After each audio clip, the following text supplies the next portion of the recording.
Should people who have been accused of domestic violence and domestic assault still have firearms? The answer to that is absolutely yes. The Second Amendment is a universal human right, and I believe it's one that should not be infringed on. And you have to understand, the government is a horrible, horrible judge of character. I mean, just look at prisons. We have mass incarceration of African Americans, mass incarceration of people with mental illness, war on drugs. All of these have put a huge drain on our nation.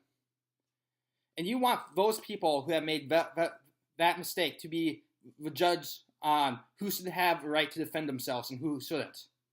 Plus, who is most likely to be affected by the legal system? Racial minorities, the mentally ill, and minorities in general. Do you really want to take away the firearms? Do you really want to take away the ability of people who are in the minority to defend themselves? Because that's really what you're saying. I mean, you want to take away guns from all the black people? You want to take away guns from all the Hispanics, the gays? Do you, Mr. Leftorino? Because something tells me you really don't. And plus, we keep on expanding the Dane definition of domestic assault too. And we keep on making it easier and easier for people to get domestic assault charges. Like, you can get into a very messy argument, and the police come in, and instead of just removing you from the premise, they will arrest you for domestic assault. So as long as we extend the definition of domestic assault to include things which aren't domestic assault, I'm not really interested in including the definition. I'm not really interested in including taking away. I'm not really interested in taking away the firearms. And plus, when are we going to draw the line? Because we keep on drawing the line back further. And you know what? And that scares me. I mean, I don't mean to get into the slippery slope argument.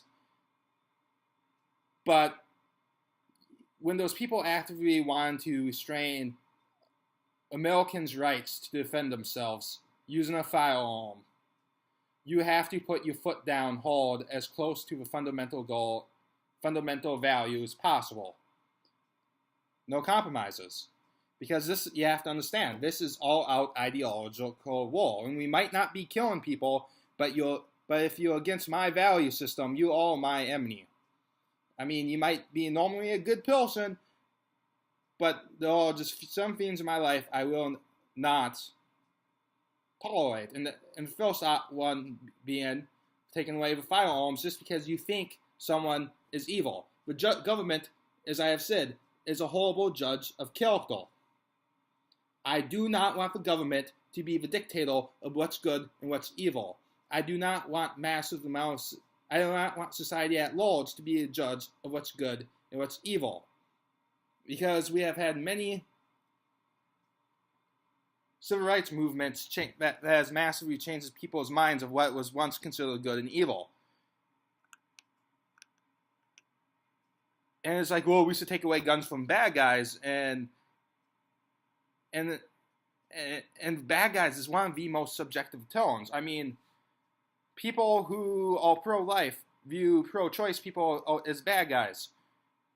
People who are like pro-traditional values for like women are viewed as bad guys by the feminists. Everyone is viewing everyone else as a bad guy. It's the most subjective term ever.